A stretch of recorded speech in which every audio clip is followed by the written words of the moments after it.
Hello guys, welcome back to my channel. আমার suntan হয়ে গেছে আর এখন এসে আগে টোনারটা ইউজ করে নিয়েছি। তো এখন তোমাদেরকে দেখাচ্ছি। এখন হলো আমি ইউজ করব সিরাম।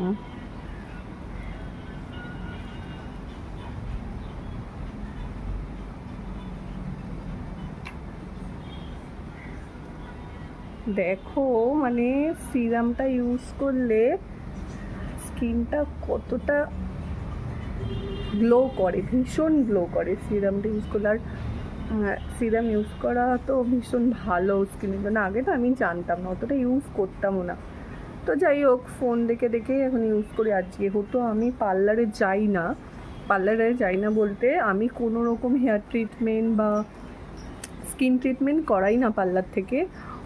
অনলি ফর আমি একটুখানি আইব্রোটা করাই, ঠিক আছে? তো আইব্রোটা করাই। আর যদি কখনো এরকম হয় না, অনুষ্ঠান পড়েছে তবু করাতে যেতে পারি না, তো তখন স্কিপ করে যাই, ছেড়ে দিই। মানে আমি এরকম নয় যে আইব্রোটা করাতেই হবে, খুব এসেনশিয়াল।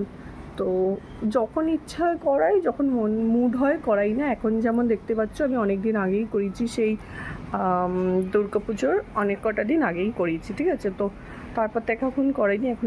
এখন আর কোনো অকেশন না পড়লে করাবো না সাধারণত। তো দেখো সিরাম ইউজ করার পরে স্কিনটা কতটা গ্লো করছে।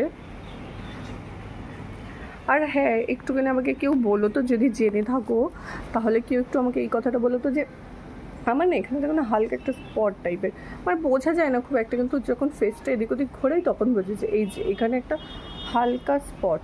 তো এটা না আমার অনেক আগেই হয়েছিল, মানে বিয়ের আগে বা পরে এরকম টাইমে হয়েছে, মানে আমি অতটা লক্ষ্য করিনি।